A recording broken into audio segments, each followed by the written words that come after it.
Before the next episode of X Job Downloaded starts, I have a big favour to ask.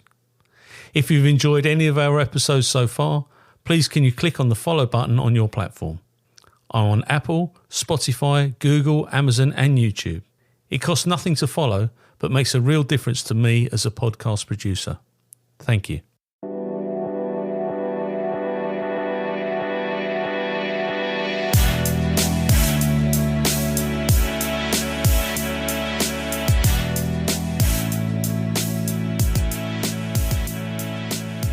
This interview is being tape recorded. My name is Paul Maleary and this is X Job Downloaded, and today I'm going to interview Tracey Wignall.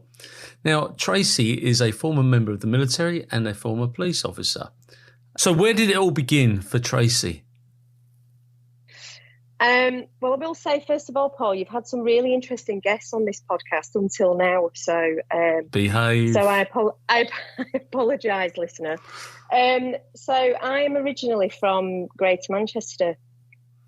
I was born in a town called Ashton Under Lyne, and I did my schooling there, all my schooling and my college that I went to in Ashton and Droylsden, part of Greater Manchester. And I left there at the age of 18 to go off and join the Royal Air Force. So that's kind of where it all started, and I've never really been back since, only to visit. But yeah, I left there in 1989 when I went off to join the RAF. Wow. What was the motivator to join the RAF though?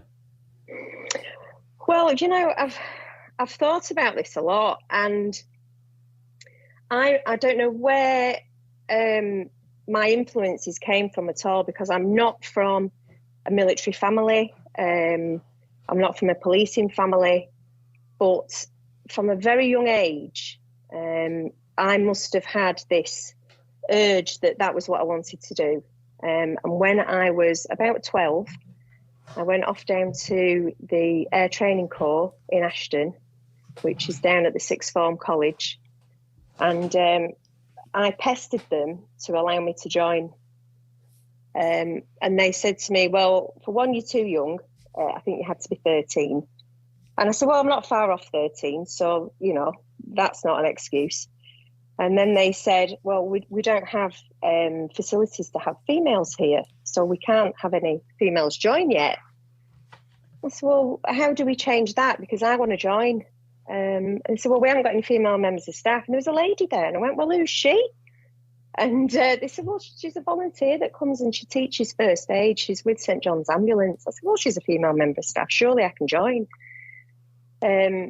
So I must have pestered them so much that they kind of said, right, okay, fine, we'll allow you to join. So I think I must have had to wait a couple of months till I was 13. And then I used to go down there on the quiet and three times a week. And I used to stand there in my jeans and my trainers and my T-shirt while everybody else was in uniform. And I used to march around with them all.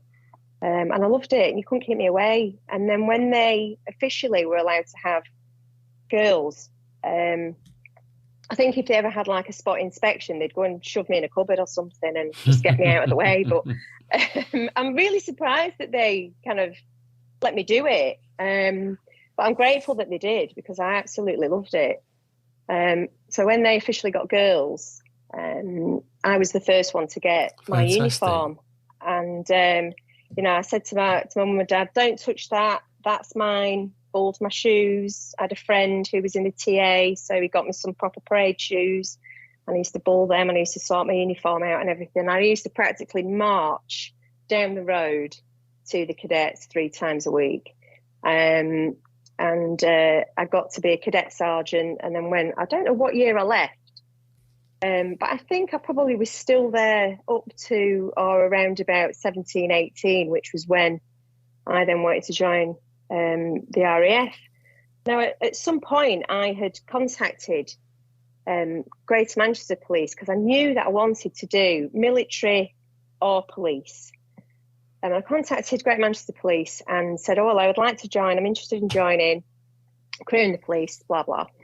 And I can remember they wrote back to me and said, well, we actually prefer for people to have a life outside of the police before they come to us. How times have changed, eh? Yeah. And I kind of went, oh, okay. So that kind of made my mind up for me. And I thought, well, fine, I'll do both. So I went off to join the RAF. I don't think my mum and dad wanted me to do that. Why was that, though? I don't know. I think there was just a fear of, your child going off to join the military. I guess a parent always has that fear, probably mostly of the unknown and, where you're going to end up or travel and dangerous situations, whatever it is. And I was just very determined. That's what I wanted to do. But the world was different then, wasn't it? I mean, we had a different type of terrorism. We still had the IRA. Yes. And they were very targeted against the British forces. Yes. And I suppose there's some of that, in the back of their mind, thinking, I wonder what it's gonna look like from that perspective. Although we weren't involved in conflicts as such overseas. When you went in and signed on at the careers office, where did you go? So I went to Manchester, and that's where I went through my attestation, and then we left. And it's a little bit of a funny story because my dad reminded me of this recently. He dropped me off at the station for me to go to do my basic training at RAF Swinderby, and everybody was meeting and getting on the same train, and everybody was hugging the parents at the station, and in tears, and there was lots of sobbing. I mean, and my mum didn't even come to wave me off. She went to work, rude. And so my dad had dropped me off. I think he dropped me off to make sure I left. So I was just dragging my suitcase onto the train, like, bye, Dad, bye. And everybody else was sobbing. And he reminded me of it recently because I was going off to do some work in the Middle East. And I was saying goodbye to my dog, and I was distraught. And he stood there and he went, you didn't get upset like that when I took you to the station when you joined the RAF. Yeah, but it's different, Dad. It is, I know, very different. I think he was a bit put out, but there we are. So I went off to RAF Swinderby, which is where everybody back then would do their 6 weeks basic training. So you go in as a core civilian, and you get thrown into a dormitory with 12 other people, and you go through your 6 weeks of basic training. And where is Swinderby? I loved it. Swinderby is in Lincoln. It doesn't exist anymore. It's probably a housing estate, right? Sadly. And there I was, age 18. I mean, you're just a kid still, aren't you, at 18, when I think back now. And I was in this room of 12 of us in this dormitory. And because I was going in to be in the RAF Police, they put me in charge of the room. And I think I was the youngest one in there. But I loved it. And I'm still friends with two of the girls that I went through basic training with now. Brilliant. 30 odd years later. Absolutely loved it. So just the 6 weeks there. But when it came to my my pass out parade at Swinderby, sorry, another little funny dad story. So I went there I started on the 10th of November. So if you think 6 weeks on from that, we're getting towards Christmas. So you can imagine the weather. It was sideways wind and rain for the pass out parade. And so they decided that the pass out parade would be in one of the massive aircraft hangars, which is a big metal building. It's huge. It's very echoey. And all down one side of the building are the tiered seats for the friends and family. And I had been chosen to be one of the markers. So we had 4 flights that were passing out. So 2 of female, 2 of male. I don't know how many were in each one, 50, maybe something like that, 50 per flight. And so we had four markers.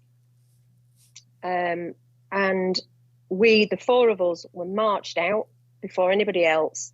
And we stood on our little marker on the ground, standing there, and we all stood to attention, looking towards all the friends and family. you could hear a pin drop in this place. Now, in the other aircraft hangar were the band that had all formed up, and then the full 4 flights of individuals who were ready to march in with the band. So I'm stood there, quiet as you like, hear a pin drop, and my dad thinks it's appropriate to stand up and start shouting, "Tracey!" No! Tracey! No! In the middle of all the friends and family, and I'm stood to attention with through gritted teeth. Honestly, No. I don't know what was going through his head. But through gritted teeth, going, sit down. What are you doing? Sit down. And I think my mum was probably just like tugging on his arm, going, "Will you sit down?" Everybody else probably going, "Who is this riff-raff?" Oh, I mean, I don't know what he was waving his arms like he was drowning. I mean, I don't know what he expected me to do, wave back. So, yeah, that probably set the bar for the rest of my career, to be honest. Where did you go to for your police training, for the RAF police training?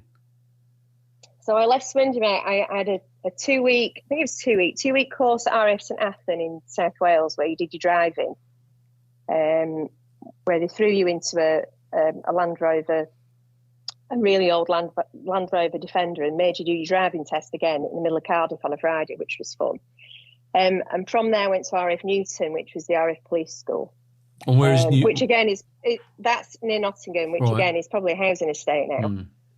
I can't remember how long the training was for. It was quite a few weeks. But again, thoroughly enjoyed it. To just, immerse you into this military life that, you just go in it at 100 miles an hour. And I know there's probably lots of other people who, I'm saying lots of other people who might listen, who RAF, load of rubbish. But, it was very disciplined, and I was in a group, in a class of, I was the only female in my class, and, the guys were having their inspection in their block, but because one of them messed up, we all got punished. No. So I'm in my women's block, completely separate to them.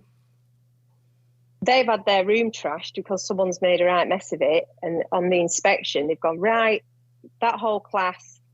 So I have to come in at the weekend to get all my kit ready to have a full kit inspection on the Monday morning, even though I'm in a completely different block. But because you're part of that same, you're a team, you need to make sure you gel as a team. And that if someone's bringing the whole team down, then you as a team need to bring that person up. Wow. And it kind of went on like that, really. But yeah, I loved it. Did you have another pass-out parade? Because, I mean, when you qualified for your trade, you wouldn't have got your white cap until you'd... No. Yeah, so I got my white hat at you get it straight away at... I think you get it straight away at police training school. And then we had another pass-out parade. Yeah, it was only a small one because you're only in a small class. But yeah, they still have a little pass-out parade. Because they do the tri-services now, don't they? So the Royal Marines, Royal Navy, RMP, and the RAF Police, they all go to the same training school now. All right. Yeah. I'm not aware, to be honest. Yeah, did they move it from Halton? Because it was down at RAF Halton. Yeah, I believe it's down in Portsmouth or down that neck of the woods now. Oh, wow. Yeah. That's my understanding, because my dad was in the military police and he went to Chichester, and it's all moved. It's all under one roof now. Yeah. So where did you get posted to? From?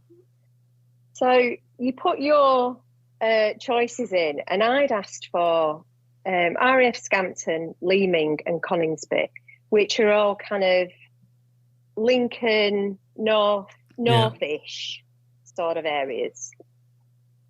And in true military form, they read out my posting. I can remember sitting in the classroom. We're all sat in the classroom. Just, I think we must have had the pass-out parade. And then they sat you down. They said, right, I'm going to give everybody their postings. And I went, Wignall. I went, yeah.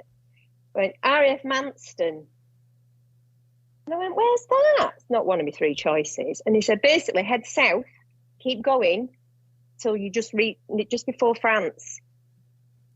And I was like, well, that's absolutely nowhere near where I actually wanted to go. But there you go, RAF Manston, which is near Margate. So, is that still there? I don't even know if that's still there. That is, I believe, is currently being used. Immigration Centre. Yeah. It is. Yeah. It is. That's where all the controversy's been, where they're doing the booking in and people have had all sorts of unspeakable illnesses and blah, blah, blah. Yeah, that's the... Really? I knew it, yeah. Mm. So it's the Immigration Centre. Yeah. Interesting. So I was posted to RAF Manston, which I had to see where it was on the map. I loaded my little car up with all my belongings and I drove for about 4.5 hours from Manchester to get there. Down to the south. What was that like, though? I mean, because the military, the RAF have always had female members of staff, but it's still not so much now, but male-dominated, the military, certainly in late 80s. What was that like for you going into your first camp? It was, interesting. Turned up there and I was 19 years old and I'd been posted to the RAF Police flight at RAF Manston and I was the only female on the flight. And when I arrived there, I was probably, for a lot of people that were on the base, I was the first RAF policewoman they'd ever seen. It was interesting. Probably a bit difficult at times, but in particular, the people that I were then working with, who were obviously they're all men, all older than me, and might have gone home and said, "Oh, we've got a girl just joined our section," and I can remember going round to the married quarters to pick somebody up, and the wife answered the door and she set a dog on me. So little things like that probably didn't go down very well. It's like, well, thanks for the welcome. Yeah. But yeah, odd. But not everybody was like that, I will say. But yeah, just, got on with it as you do. Take as you find, adapt and overcome. Yeah. Was it an active base? Was it, did there flights out there or was it what sort of... Well, it was search and rescue. Oh, right. That were based there. Search and rescue, and it was the fire training school. Oh, really? Oh, okay. Yeah, it was a training unit and search and rescue. So, you did have some flights come in, but not many. No. Not many. How long did you serve there? Did I do 2.5 years there? Because whilst I was there, I actually went off and did my special investigators course. Oh, right. Because obviously I was very young in service, I had inquired about the possibility of doing it, and I was accepted to do a course because, again, it was predominantly a male environment because there weren't many RAF policewomen. So it would normally be, the prerequisite would be that you were a substantive corporal, because everybody who's in the RAF Police obviously gets the acting rank of corporal as soon as they pass out of training school. So the prerequisite was usually that you had to be a substantive corporal and then you would be considered for a course. But because they needed more women in that sort of role, we were allowed to apply beforehand. So I applied and I got a course and off I went back to the police training school and did my special investigators course, which was great at the time because I was, I'd gone through training school and I'd had to learn all these definitions and points of law and et cetera, and they were probably still quite fresh in my mind. So, and you were just doing that again, but just of greater quantity. So I went off and did that. Came back for a brief time back to Manston, and then I thought, well, I've got this qualification now. I'd really like to use it. So I was then posted to Rudloe Manor to the Provost and Security Services there for their headquarters, Southern Region. Oh, wow. And how did that change your style of policing? Well, I mean, it's very different. I'm pretty much thrown in at the deep end. I can remember working with some very experienced investigators, and sure enough, straight away, I was going out with them and working on investigations with them. But I can remember coming in one Monday morning after a weekend off and just being handed a file and said, this job's coming at the weekend. I mean, I say handed a file, it's probably got one sheet of paper in it with a little bit of information on. And it'd been that there'd been an arson at RAF Hereford. And it was just get your stuff, get yourself over there and start investigating it.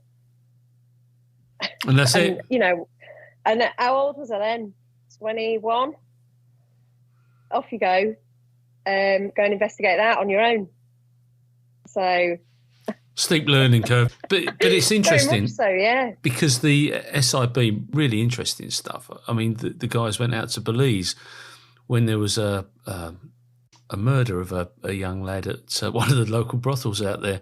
Unfortunately, the timing was pretty poor for me because as I went there, options for change came in.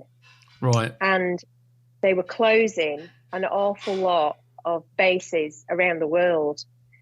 And you then had this influx of RAF police who had no jobs. Oh. And then, so basically, and I guess at the time this was kind of unheard of, that we had a situation where they were offering personnel redundancy. I remember, yeah. Yeah, from the military. I didn't have enough service. There was no point in, and I didn't want to go. I'd just started my career. I'd signed for 9 years. You know, and with a view to extending if it was going in the right direction. And so I can't remember how long I'd been there, but I literally came into work one day and they said, "You're off." Excuse me. So, I mean, can you imagine? Let's put this into our other world of being in the police. Yeah. You've just joined the CID. You've got the job of your dreams. And they say, there's too many people in this office. You were the last one in. Get yourself back to uniform, which is effectively what they did. That's bonkers. So I was told, you're going to be posted. And I was like, well, I've only just got here. They said, but, you know, last in, first out. There's not enough jobs. All right, okay. So I ended up. I was posted to Stanmore Park in North London, and off I went back to stand on a gate, which is not what I wanted. No, but I didn't enjoy. I know I didn't. When I look back, I think I didn't really enjoy my time there, which is probably because I guess I went there under a bit of a cloud, not because I'd done anything wrong, because you know it was a posting I didn't want, I didn't ask for. And you know, I felt like I'd gone backwards. I mean, a lot of the guys that I was working with were quite happy doing what they were doing, and that's, you know, it's horses for courses, isn't it? I didn't enjoy it. I don't want to spend a 12-hour shift stood here looking at concrete, stagging on whilst a gate, I'm armed, just stagging on, and doing a patrol of the married quarters. I was happy to do that when I first started. Because that's how you start to learn your trade and you know you do your bit and all of that, but it wasn't how I saw my career going. So how long did you do that for though? I then started to actively seek to leave, and I can remember phoning the Met Police because I wanted to join. And they said, "You're not in." Did they say you're not in our catchment area? So, well, I'm in North London. Yeah, but your home address is Manchester. Yeah. Yeah, but I'm in the military, so I've just given you my parents' address. And it was, you know, one of those computer says no. So I just started to look where can I join, and I I was applying for everywhere. I applied for Greater Manchester Police. They said no because I have asthma. And it was back in so if we're thinking it was 1994-ish when I was doing this, they had a lot of people applying. And so they said to me, well, look, we can afford to let you go, basically, because we've got so many people coming. I was like, all right, okay. So I just looked around Greater Manchester and just started looking at other places. I went to Cheshire, Lancashire. Lots weren't recruiting. They'd filled all their places. And that's when I stumbled across South Yorkshire. I don't think I'd even ever been there. But I was determined. I just, I just wanted to get in the police and get off looking at this gate and pressing a button up and down. So you applied and you got it? Yeah. And I think at the time people were going, what is she doing? She's going to South Yorkshire. I think she's driven through it maybe once. What on earth is she thinking? And people said it to me when I was leaving the job and I was moving to North Yorkshire, and they went, have you ever been there? And I said, well, yeah, and I've had a look and all things like that. And I think I heard somebody else talk about this on one of your other podcasts. I think when you've been in the military and they just say, right, you're going there, and you go with all your things and you just go and you just get on with it. As I said, you adapt and overcome, and you just deal with what your surroundings are and just make the best of it. So I didn't see it as an issue. I just wanted to get out of what I was doing. And again, it's something that I've heard you talk about before. I wasn't going to stand there and complain and go, I don't want to do this. Because if you don't want to do it, don't do it. Move on. Yeah. Get on with something else. Yeah, absolutely right. You were top recruit in the RAF. You won the Baton of Honour in the RAF. What was it like when you went into the police training world, though? Because you're a seasoned member of the military by this point. You knew, I've used this before as well, you knew how to ball your shoes and how to get all your kit straight. Yeah, well, do you know, it was interesting because I went to Akeley Heads at Durham, where there's more than one policing organisation that train there. It's quite a few, actually. I can't remember them all. But most of the northern ones, not Manchester, they've got their own. But there's quite a few that train from Akeley Heads. And I can remember being sat in my room of an evening doing my studying, and you could just hear chaos in the corridor because people had been into Durham on the booze. And I was like, I've done that. What age would I have been? So I joined the police in February 1995. So I'd have been 23 years old, and I had done enough partying in the RAF. Yeah. To last me a lifetime. So I was happy just getting on with my work, and like you say, I'd been through that police training. All right, it's completely different, but I'd done points of law and definitions, and I'd done that twice. So I was sat here now just, going over it again, and I wanted to do well at it. I'd done well at it once. I didn't apply myself at school. I was dreadful at school. I was rubbish. And I got into the police, and that it must have been my calling, because I was just happy doing that studying. If you asked me to go and study my geography that I should have been doing at A level, no, it doesn't interest me. This is what interests me.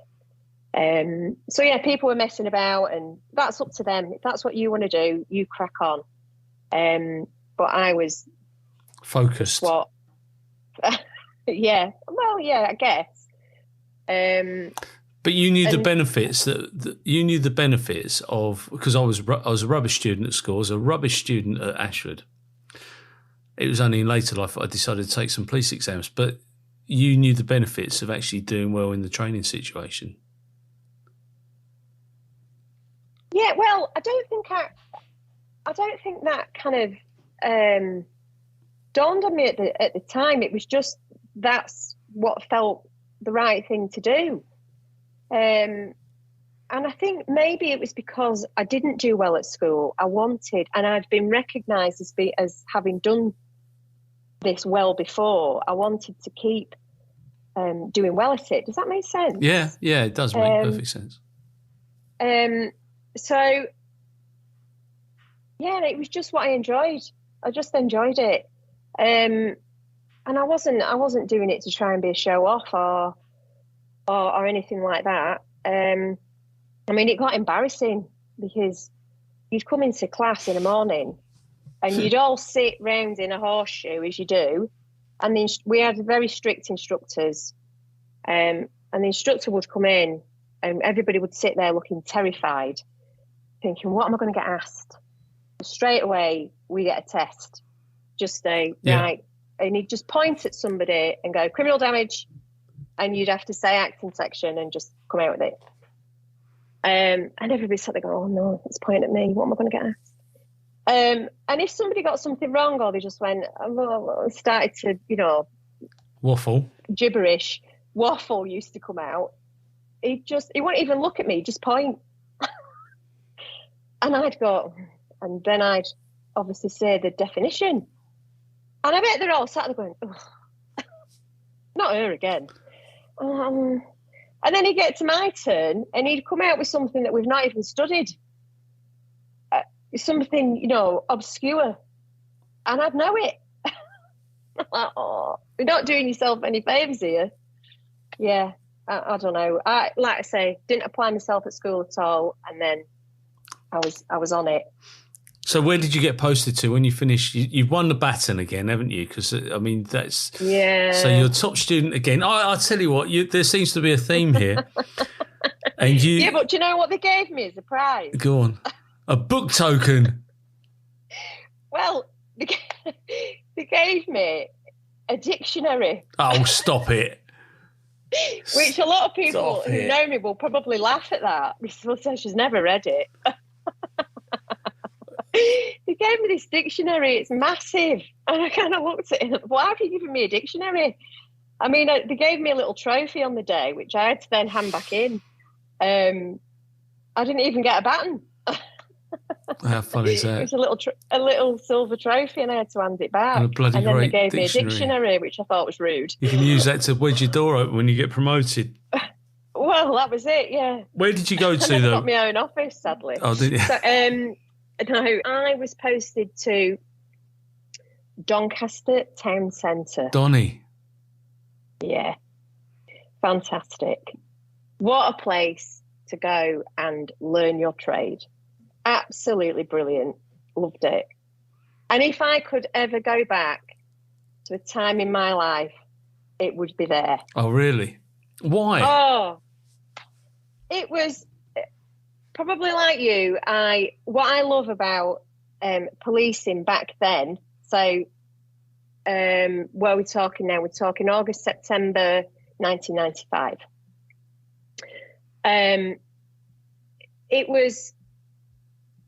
It was the characters that you had on your team.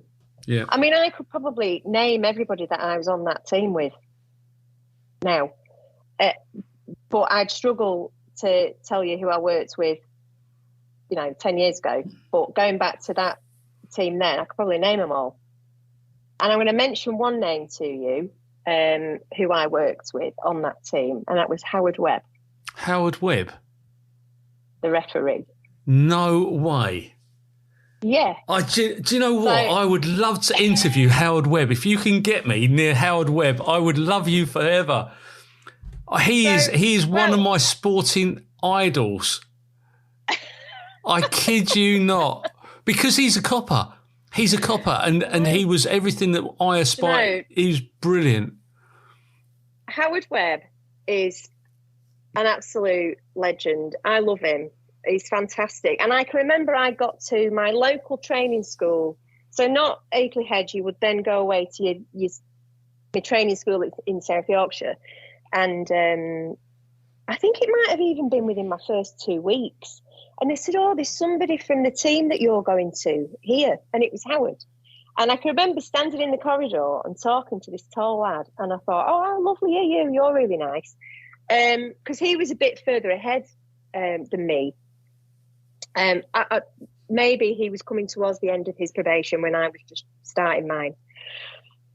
Excuse me. And and it was funny that we used to sit in the parade room, and he was obviously, he was refereeing then, but he wasn't anywhere near the Premiership or anything like that. But yeah, lovely guy. Loved working with him. Loved going out with him for a drink, as we used to do as a team. I'm very proud of him. Oh, I bet he. I can imagine. Immensely proud. Yeah. Yeah. I met him for lunch a few years ago now, and it happened to be, it's another dad story. It happened to be when my dad was coming down to visit me down in London, and I met my dad at the station, and I said, oh, I don't mind, Dad. I said, but I'm meeting a friend for lunch. And I knew he'd go, oh, no, who, what? Oh. And he said, oh, no, who are we meeting? And I said, Webby. And he was like, oh, he was elated. Starstruck. So absolutely. So off we went. I couldn't get words in edgeways because my dad's a massive football fan, like enormous, big United fan. I supported him all his life. He's 75 now. So he was just beside himself that he was going to meet Webby. And I'd nipped into the Waterstones at Trafalgar Square and bought 2 of Webby's books so that he could sign one for me and sign one for my dad. And I just sat there, kind of wasn't able to really have a conversation with him because my dad was just asking him loads of questions about Alex Ferguson and all this and that. But Howard signed the book for me, and I'll just read out to you what he put in it. So it says, to Tracey, I hope you enjoy the book. I haven't read it yet, I'm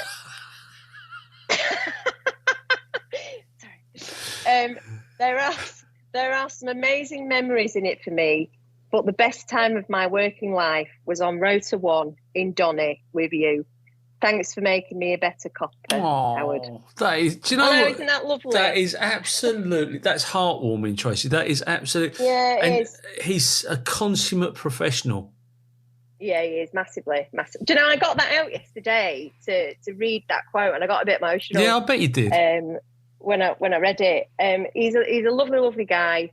It was probably one of my most favourite times in policing was from my probation, 2-3 years into my policing career in South Yorkshire in Doncaster Town Centre. Yeah, I loved it. And because you're from Manchester, there's always a bit of a rub between Leeds and Man United and all that malarkey. I mean, that's. So here's one for you. It was Euro '96, and there'd been some intel about some Doncaster Whites, so Doncaster-based Leeds fans. Yeah, we're going to travel from Doncaster to London, purely to fight at the England-Scotland match. So we turned up to a briefing very early that morning, and we basically stopped the coach, a 52-seater coach full of England fans, and we nicked every single one. No. Now, I don't know if there was ever any legal battle after this, but we nicked every single one for conspiracy to commit public order. And yeah, we had to open up the holding cells that they have. You got Doncaster Nick, and then there used to be under the road, there was a tunnel that went into the court. Magistrates, yeah. So you could just run them underneath. So we had to open that up. I mean, can you imagine the custody sergeant? I was just going to say, you've done what? Sarge, and because they got 52. They were all handwritten then. The custody sheets were handwritten. Yeah. Every visit, handwritten, booking them in, rights and entitlements, all handwritten. Not like now, it's press a button. 52 of them. Oh, my life. How long were you at Doncaster?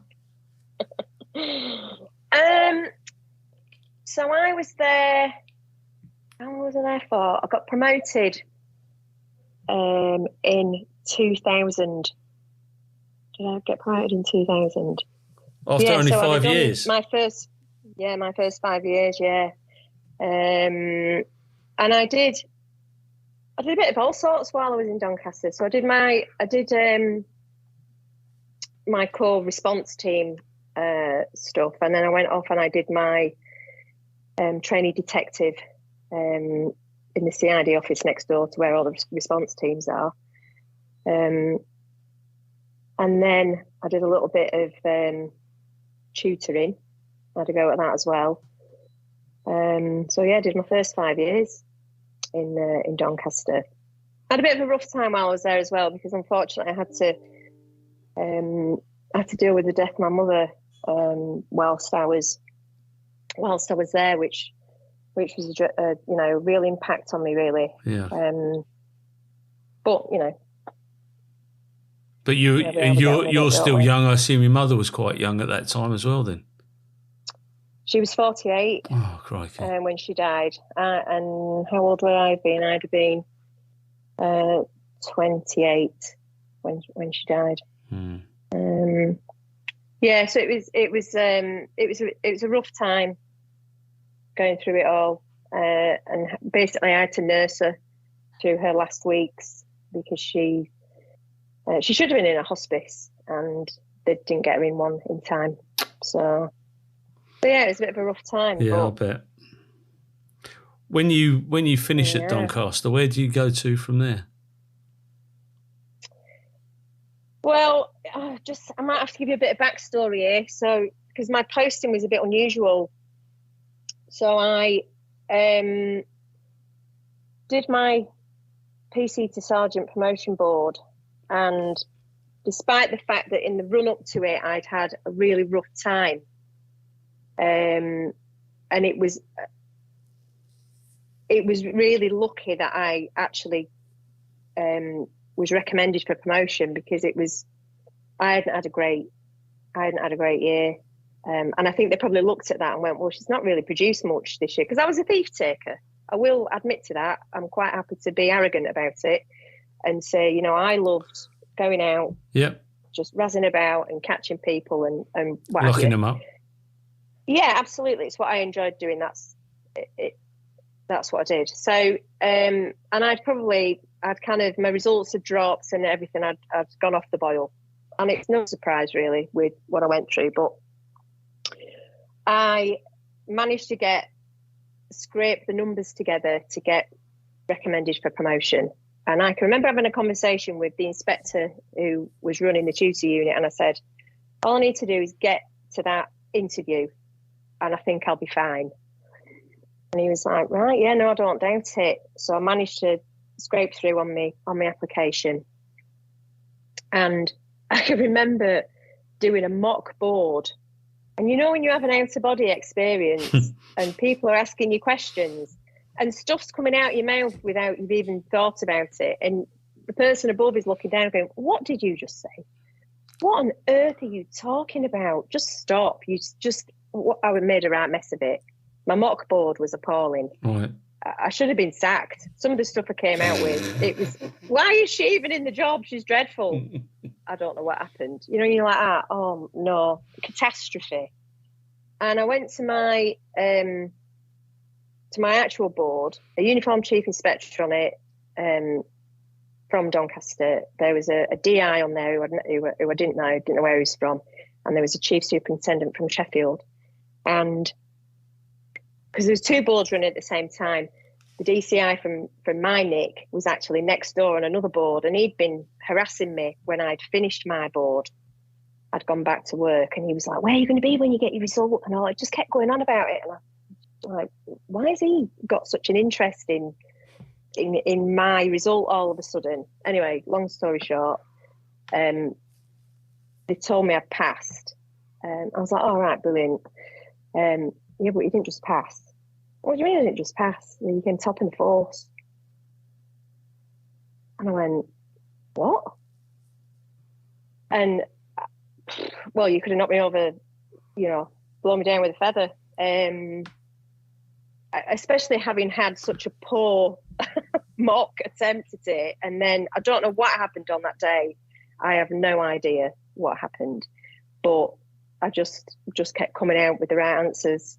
And I can remember the chief superintendent at the end. He said, right, Tracey, well, you've been talking now for, and he looked up at the clock and he went, a long time. Because I'd obviously just gone, and I was just coming out with all this stuff and just hitting them with everything. And so because I came top, they then said, right, we want her for a particular path, corporate development department, which was at headquarters. And I'd never heard of it. I was a street cop. That's what I wanted to do. But they were trying to obviously direct me down a certain route. And that's where I went. And that does broaden your horizons when it comes to the strategic side. And they obviously thought that you were going to go on and be, chief officer or whatever it may be, because I'm just putting it out there. You'd have been working with people that were involved in Hillsborough. Well, yeah, I mean, I didn't have any involvement in... I'd been round a number of people who had been on duty at Hillsborough before my time, but it was something you didn't talk about. No. Nobody really talked about it, or that was it happened, and I don't really. Oh yeah, even now it's a controversial conversation, isn't it? David Duckenfield didn't go out on that day. What happened. He had no intention, or he wasn't there to make anybody die. That's the bottom line. No, absolutely. No, not at all. And of course, you had the miners' strike, which was still probably in the background of people's minds as well when you're working out in the communities there. And the relationship between the police and the public was a little bit strained at times during, in 84, during the miners' strike. Did that ever have an impact on your policing? I don't think so. I mean, it had probably changed a lot of the communities that we were in, and I probably never noticed the change because I hadn't seen it beforehand. But I just think it's probably, from a lot of the closures themselves has made a massive impact on the communities, as well as the strike. So, no, I mean, you could just, back in those days, you could just go into communities and just be able to say, "Hey, up me old flower, what's up?" Yeah, that's right. You know what I mean? And I can remember I said that to somebody on one of my first shifts when I was parachuted into Wandsworth in southwest London, and this person just looked at me as if I'd come from space, as if to say, "What on earth are you talking about?" Hey up, duck. Hey up, duck. Hey up, me old flower. Yeah. Like, what? You'd get a complaint now. Someone would say that that she inappropriately called me a geranium or something like that. When did you transfer to the Met? So I did 18 months I think it was 18 months I did in corporate development. And I saw an advert in Police Review saying that they wanted sergeants to transfer to the Met. And that's what I did. And what was the motivator though? I mean, it's quite you've gone, military, South Yorkshire, Manchester, South Yorkshire, and then down to the Met. What was the motivator? I don't like to sit still, Paul, to be fair. Do you know? That's fair enough. And, well, if you remember, the first organisation I'd contacted was the Met. It was the Met that I originally wanted to join. I saw my career going towards being part of the special branch in the Met. That's what I wanted to do. I'd always wanted to go to the Met. And just happened to be that I was in a relationship with somebody down there, which just made it a little bit easier. And I said, you know, I'd like to, this opportunity's come up and I do want to move. So that's what I did. And were you initially posted to Borough? Yeah, I went to Wandsworth. Into Wandsworth. I mean, that was a shock. Friday late turn. Yeah, that is a different kettle of fish. You're only up the road from Brixton and all the other. You know, there's some lively areas around there. Yeah. What was that like though when you first turned up there? I can remember I was on a Friday late shift, and I was the only. I don't know how this happened, but I was the only sergeant on duty for the whole of Wandsworth, despite the ones that you got in the custody suites, obviously. But so we had Wandsworth, Tooting, Battersea for the 3 nicks that we had in that massive area of South West London. And I remember going out in a response car with a lad called Greg, who unfortunately became a victim of cancer at quite a young age. And I remember being out in the car with him, and I just kept saying to him all shift, what were they saying? What was that they said? I just listened to the radio. I had no idea what anybody was talking about. And I was just concerned, because if you think that I was promoted and I went straight into an office. Yeah. So I did my sergeant probation as a strategic planner. I wasn't learning my trade doing that at all, because it's about, you know, leading people, managing things and situations. And I didn't do any of that as a strategic planner in headquarters. So I was just so conscious of the fact that I was going to drop a ball massively. So all shift was like, do I need to go to that? Do we need to be there? What are they saying? Oh. And he was like, for goodness sake, chill. Yeah, it will get sorted out. Yeah. How long were you doing that side, you know, the response side? I think I was at Wandsworth. So I got there in 2001. I did that for 3 years. I loved it. And as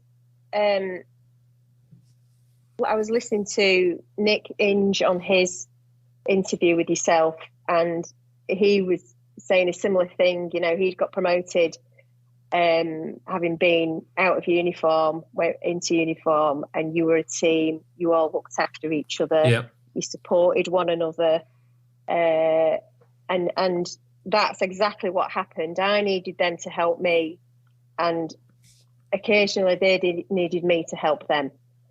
And that's how we got by. I spent a lot of time in custody, unfortunately, as you do as a team sergeant, a lot of the time. But it's a great trade to learn, and I think every single sergeant that gets promoted should do a stint in custody. I never did. I never went to custody. I know you didn't. But you're right. You're such right. a trade to learn, though, isn't it? Yeah, such it is. A trade to learn. I had to correct some flying squad officers once. Brought a prisoner in on was it on a late shift? On a late shift, they brought a prisoner in that they produced from prison. And I think it was arrest on further evidence or something. I can't remember now what the circumstances of it were. But I can remember I've come in on a night shift and I've looked at it all and I'm going, they think they're just going to bring this bloke in because they produced him from prison, bed him down, they're going to come in, fag in hand in the morning and interview the bloke, the blagger. And I'm looking at it going, his clock has started ticking again and it's about to run out. But they've got no idea of totally how oblivious. all of that works. Totally oblivious to it all. And I've had to call the on-call superintendent out, who happens to be the borough commander, chief superintendent. He comes out and I'm like, all right, Governor, I've spotted this. Bit of an issue. He needs another 12 hours. He does. Well, didn't they have a shock the next morning when he was on the phone to them? But yeah, it's a great trade to learn. It is. I was the custody manager for a period of time, so I was like a fish out of water because I had no idea what the custody sergeants. I did, but not in the. I knew what words I should have said if I was going to do the role. I knew how to do reviews and what have you, but it's not a pleasant place. No, to be, and how many cells would you be looking after? No. So at the time, then Wandsworth, we had, I think, 11, which isn't many because I then. Later on in my service, I went back to Wandsworth as a custody inspector for a very short time, and they built one of these big super NICs. Oh, right. And as a custody inspector, I then had responsibility for, how many were there? Did I have 50? I think I had 20 at Wandsworth. That's too much, isn't it? You're supposed to be doing reviews on people. I think there might have been more than that, I stand corrected, I would be. Well, no. I used to go home just deflated and just absolutely exhausted mentally. Yeah, battle weary. But yeah, massively battle weary. But yeah, the days of custody. But I loved it. I loved it at Wandsworth. I had a great team. And yeah, it was good fun. It was fun. It was hard work, but it was good fun. And I learned my sergeant trade there, I would say. Well, yeah. And I'm grateful to all those people that I worked with on that team, who kept me on the straight and narrow. Well, but as we've said before, a shift as a supervisor, a shift can either make you or destroy you. If they're against you and they're all against you, then guess what? You've got absolutely no chance of getting on.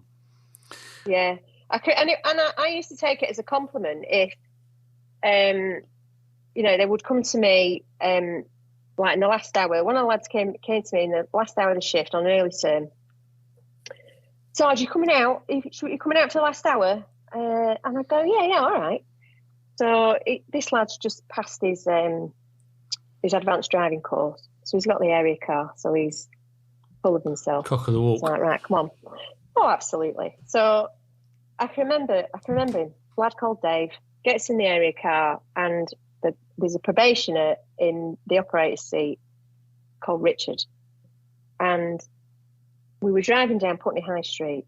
Now, then those vehicles the area cars had this, I can't remember what it was called, machine in the front of the car that used to just flash and make funny noises it would pick up stolen vehicles if they had a tracker on them. No, I can't remember what it was called. Not the ANPR.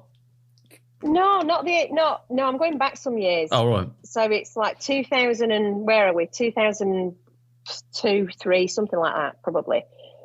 And I can't remember. Oh, there was a tracker system. There was a tracker system that was put in. Do you know what I mean? And it'd hone in as you got closer to it. It'd start beeping, and then it would give you the yeah. But it just used to flash, and people would be like, just ignore it. Well, we're at the top of Putney High Street, and this thing springs into life, and we go, hey, what's going on here? So the probationer gets onto the main set, and PMP, we have a whatever it's called, activation, blah, blah, blah. So they said, all right, let's just have a little look for you. This is a stolen Jaguar, whatever. And we're like, let's go on a mooch. So we're off on a mooch, and we end up going over Putney Bridge. So we're then, as soon as you get halfway over Putney Bridge, you're off your ground. You're into the next borough, which is probably Hammersmith and Fulham. And we're just mooching about trying to find this Jag. And I'm in the back. I'm in the middle of the back seat, like looking, getting all excited about this. And all of a sudden, we sat at this set of traffic lights somewhere in Kensington and Chelsea, I think, by now. And we see this car, and it's a set of traffic lights opposite. I'm going, be cool, don't look obvious. Let's just pretend that we don't know about it. And you see this guy in the driver's seat thinking, oh, God, do they know this is Nick? Do they know? And it was who's going to give in first, because we were sat opposite each other at a set of lights. Anyway, straight away, he booted it. He turned in front of us. booted it down this side road, and that was it. We were off. And apparently at one point, all you can hear on the main set in the background, I was going, go on, Dave, get him. And I was obviously encouraging him to drive according to roadcraft and all of that, you know, and drive to the system, Dave. Get him. And anyway, we did get him. And I had great pleasure in phoning the victim. It come from a burglary, this car. And I phoned the victim, and I said, "Oh, hello, Mr. whatever your name is. Oh, hi, my name's Sergeant Wignall. I'm phoning from Battersea Police Station. Oh, hi. I'm just phoning to let you know that we've got your car." And he said, "Oh, fantastic." I said, "Yeah, we did arrest somebody driving it. So we do have somebody in custody at the moment as well." "Oh, that's great. Is the car okay?" I said, "It done half shift." "Oh, no, don't say that." He said, "Don't say that." I said, No, I'm sure it's fine. Wait, how long were you there before you moved on to your next post, though? Because you moved away from... I did. I spent 3 years at Wandsworth. And, you know, my eyes on the prize were that I wanted to go to Special Branch. And so I took some advice from a lovely lady called Sally Benatar, who retired as the Chief Superintendent. And she was in Special Branch. And I remember having a conversation with her, and she said, "You need to go down the Intel route. You need to get a job in Intel." Like, right, okay. And she told me all these things that I needed to do, and so that was my little attack plan. So a job was advertised for a focus desk sergeant in Hammersmith and Fulham Intel unit. I thought, well, they're only the next borough along. So I went for that, and next minute, there I go, and I was reluctant because it's like, oh, it's sat at a desk, it's not really me, but I knew that was the path that I needed to go down in order to get to where I wanted to be. So off I went to Hammersmith, and I was in the intelligence unit there, responsible for burglary and motor vehicle crime. Oh, right. So basically putting proactive jobs together. I had an analyst, I had a civilian analyst, civilian researcher, and I had a PC field officer who, if we were putting a job together, they would go out and get your OPs and do all your bits and bobs basically out on the street. And I used to go out with them as well. Did a lot of stuff with the source unit, stuff like that. Well, I actually really enjoyed it. Yeah. Oh no, that's the, for me, that's the right way of policing. When you start doing targeting of people and crimes, then it makes a lot of sense. Yeah. But I mean, I guess when I look back and I think there's very rarely been a job where I've gone and I've got stuck in straight away, and it's ended up being, a lot better than I thought it was going to be. I loved it. So I was being proactive, but from inside an office.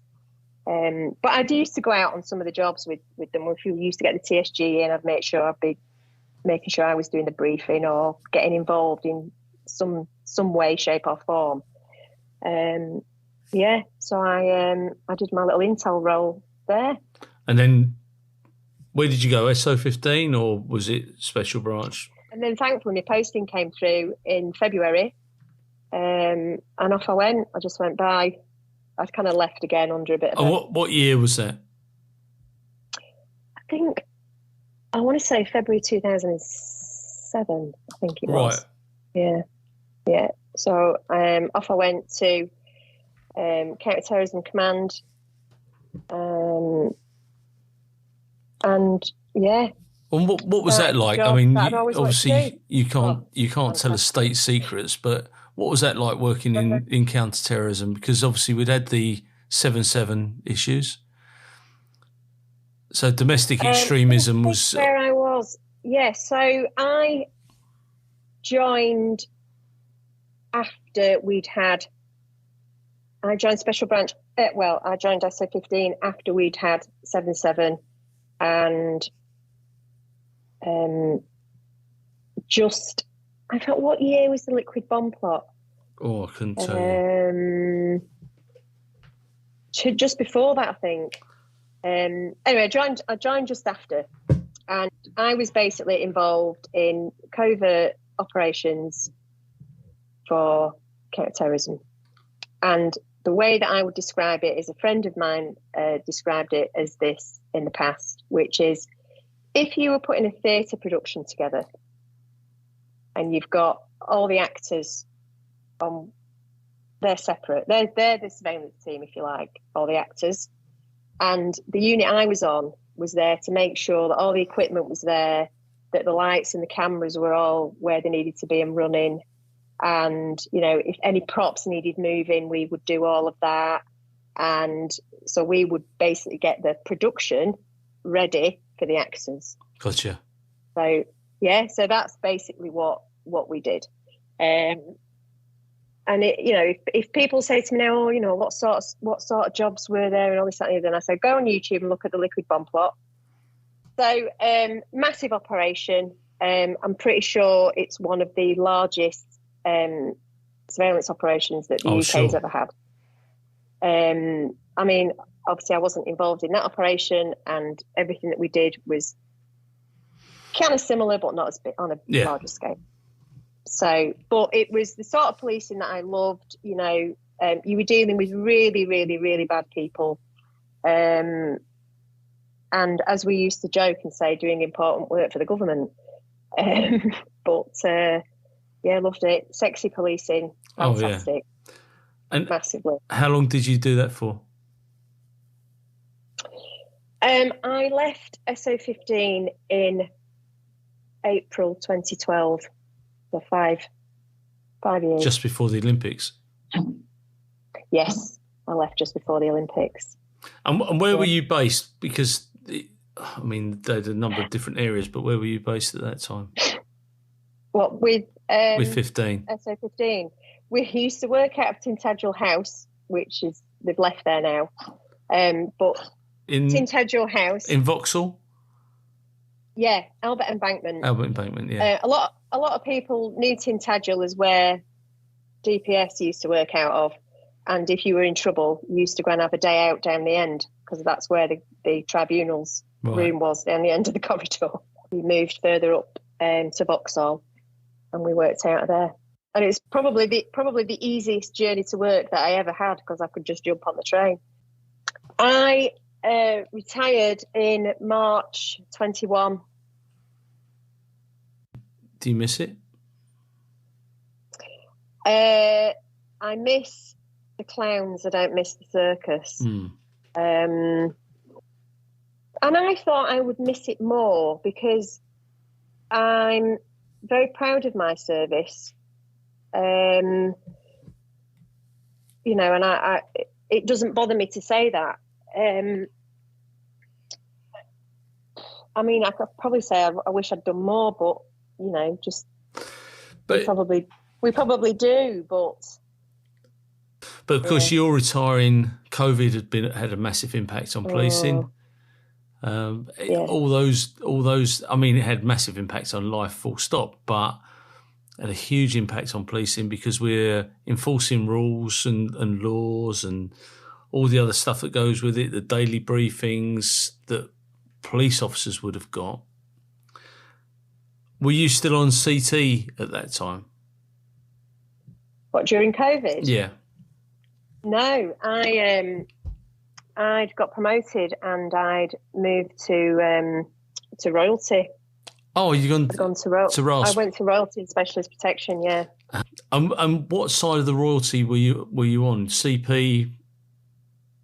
No, so I was a uniform inspector on what used to be known as the residential side. Oh, okay. So we were responsible for the safety and the protection of all the royal residences, whether they had anybody in them or not. And when people say to me, well, what did you do as a duty officer there? I said, well, I was the SPOB. which is a single point of blame. Yes.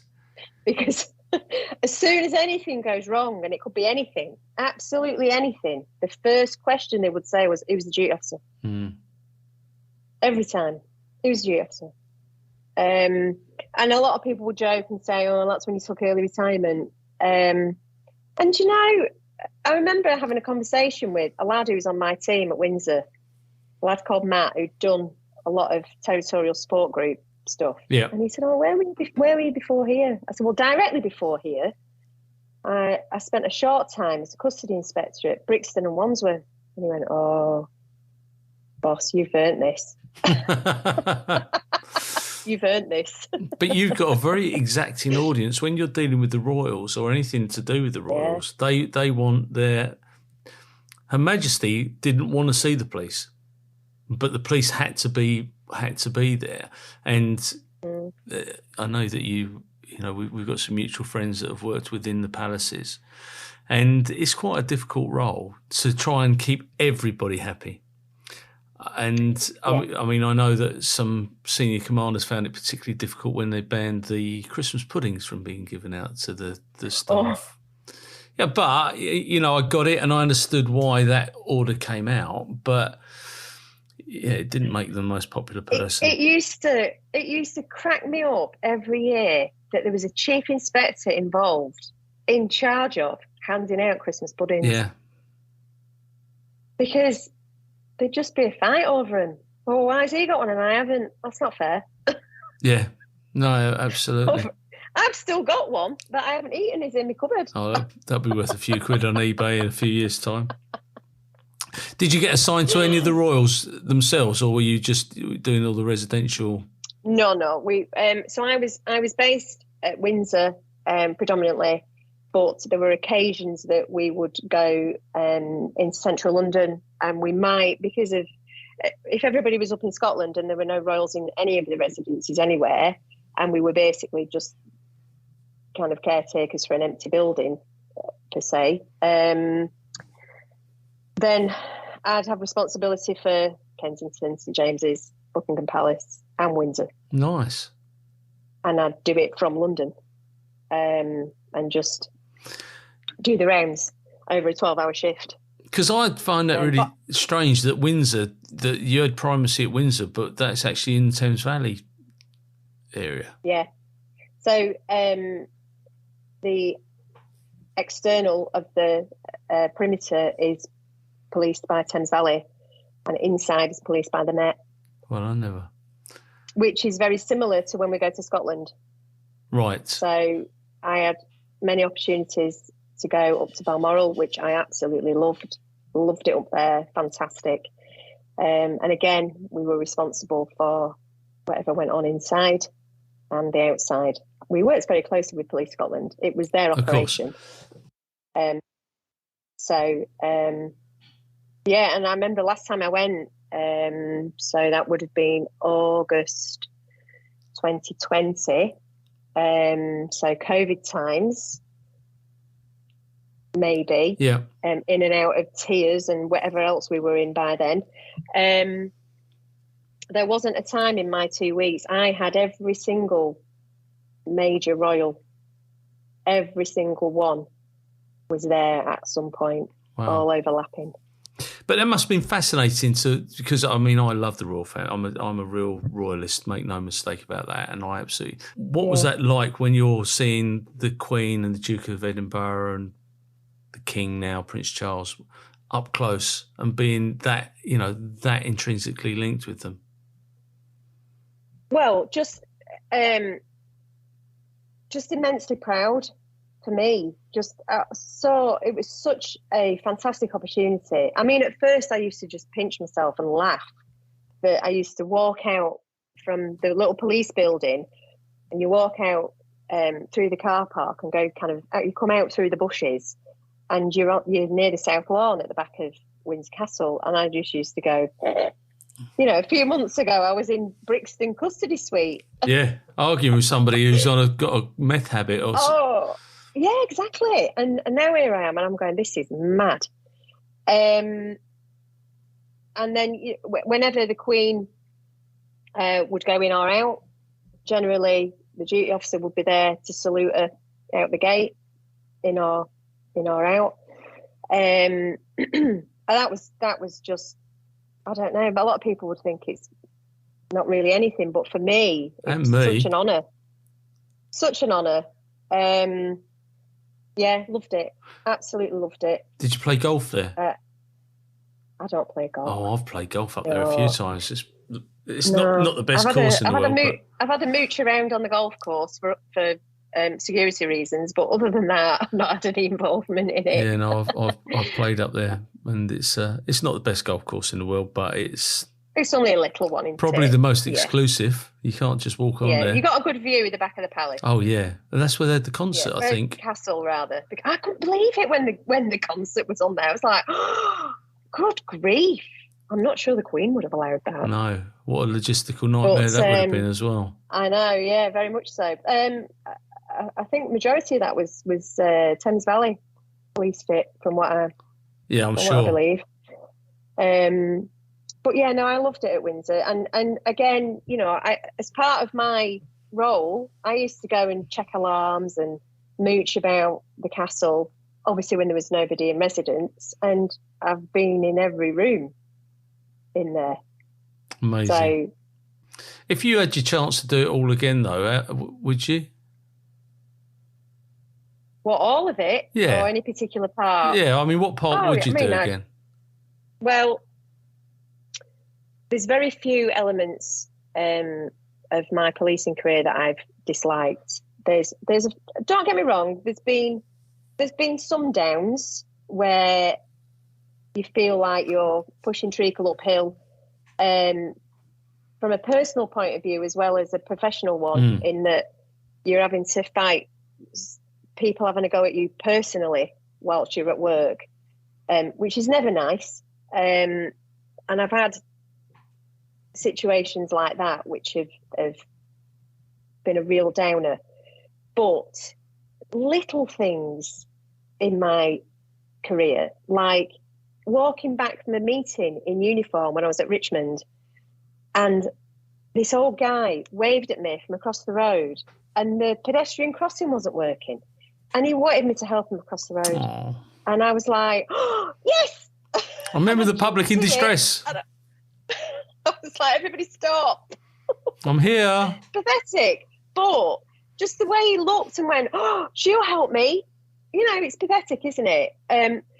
Another defining moment for me was representing the Met Police at the British Legion Festival of Remembrance in 2014. And I think the most important part of that was the fact that a friend and a colleague had seen, he must have read the Commissioner's blog religiously. I did not. And he saw that he'd written it on the end of his blog, we were looking for 2 people to represent the MPS at the Festival of Remembrance. They should be able to march. I think they wrote on there or something. And he sent it to me and he went, if this hasn't got your name on it, I don't know what has. And I like the fact that that was acknowledged. And I had to write a little Billy Do and send it off to the superintendent and say, I think I should do this. Have you seen my shoes? Because they were always bald. And sure enough, I got selected to go, and I got to meet 2 D-Day veterans, and I was beside myself with joy. And just absolutely, what an experience. Yeah. And I was there with the wonderful Nick Aldworth, who would be another fantastic guest for you to interview, because he's doing some fantastic work at the moment, obviously trying to get Martin's Law through, and we were paired up together. Lovely guy. Yeah, very nice. I'm just really happy with the work that he's doing in the world of CT at the moment. I'm very, very for it. Now you're in the private sector. What does that look like for you? Well, when I was coming up to close to retirement, everybody says that you should have a plan. And so I thought I had a plan. And then COVID drove a massive bus straight through it. And my plan had to be quite fluid then. In fact, I'm not really sure what happened. I was going to be a ski instructor. Were you? That's what I wanted to do. And I was telling people when I was leaving, getting ready for leaving, what are you going to do? I said, I'm going to buy a little house, a bit of a lock up and leave. And then hopefully I'm going to spend 5 months a year in the mountains. And I'm going to take my first 2 levels of ski instructor exam. And I'm going to teach people. I'm going to be up on a mountain, which is where I like being, in the snow. And I'm going to teach people how to ski. The very basic level. Yeah. I was never going to get top level 4. It takes people 10 years to get to that level. I ain't got time for that. My knees definitely haven't got time for that. So, I went off and did my level 1, which I did in November 2019. So just as COVID was kind of bubbling away somewhere. And I did that in Manchester, and then straight away from Manchester, I went to France for 2 weeks, and I did 2 weeks of training to see if I had potential to go to the next level. And it was kind of there. I needed to do some more training, but it was kind of there. So I put the wheels in motion, and I started booking courses and all this and the other. I put the flat up for sale, and I was going all down that route, and I got a buyer for my flat, and my course was booked. And literally 2 weeks before I left to go to France went back into lockdown. And everybody had, because I was going on a gap year course. They were all kids that were on the course already, and they had started because they were doing their part 1, which I'd already done, their level 1. I'd already done mine. So I was going to be joining them a bit further down the course, and they'd already gone out and started there. And these kids had taken a year off the university to do this. And they literally started the course and then been told, get on a flight, get home. Otherwise, you're going to be locked in here. So it was, what do I do now? So I made myself homeless because I went through with the sale of my flat, and I kind of fell into the private sector by accident. I'd been contacted before I left the police, about 18 months before I left, about something going on in the Middle East, and they'd obviously looked at, I'd got myself a LinkedIn profile, but there wasn't much on it, and they'd looked at what the sort of skills that I'd got, and they contacted me and said, are you interested in coming out and being a trainer? And I said, yeah, that sounds like something that I might like to do. I'd been an officer safety trainer in the police. I'd loved doing that, but I've not done any kind of, we did a little bit of classroom input, but I'd never been a full-on trainer. I didn't have any qualifications to say that I was a trainer. So I then had a conversation with somebody that I'd known of, although I didn't know her very well, a lady that had been in chief superintendent in SO15, and she was asking me the same questions, and she said you need to go off and do a trainer's course, get a qualification to train. And that's what I did. I did that during lockdown. So I used to sit in the garden with my job laptop, and I did it all online, writing these essays and what have you. And then there was an opportunity to go out to the Middle East for 4 months, and that's what I did. And what course did you do for your training course? Was it level 3, level 4? Yes, I did. I did the level 3 in education and training. And that stands you in good stead when you get out there. And yeah, I mean, it kept me in employment, kind of since I left, really, on and off here and there. So so I'm doing a bit of that. Oh, brilliant! And what does the future look like for Tracey? Oh, I've no idea. I've absolutely no idea. I mean, unfortunately, I bought a money pit of a house, so I spend a lot of time trying to get this finished. But I honestly don't know. I really don't know. We'll have to see, I guess. Well, only time will tell. Wing it and get along. Yeah, well, absolutely. But you're still young enough to do what you want, aren't you? Yeah, but I don't get me wrong. I like being able to. I don't ever want to work full time again. No. We've done that, and not being able to do things when you want. I don't mind, getting involved and doing work. I've always been a grafter. I'm happy to continue being a grafter, but I don't want to work shifts and every day God sends and not have any control over anything. Again, I've done that for 31 years. But what I enjoy is being able to use all of my past experiences to maybe influence, in a good way, other people on their journey. Yeah, absolutely. Absolutely. Makes sense. And that's what I enjoy. And in particular, I've been involved in helping to deliver a counter-terrorism awareness course. And I've thoroughly enjoyed doing that. Thoroughly enjoyed it. And I guess, that I've been predominantly an operational officer all my service. So, and that's what I enjoy doing. Well, Tracey, I'm really grateful for your time today. And before I conclude this interview, is there anything you'd like to add, alter, or correct? Oh, do you know, that always sends a bit of a shiver down my spine, that. No, I don't think so. It's been lovely to chat. Well, thank you very much for your time. Thanks for having me. No, it's my pleasure. So I've got to say, you are from, where do you live now? North Yorkshire. Well, I live near Pickering in North Yorkshire. Is that near where Happy Valley, how far is that from Happy Valley?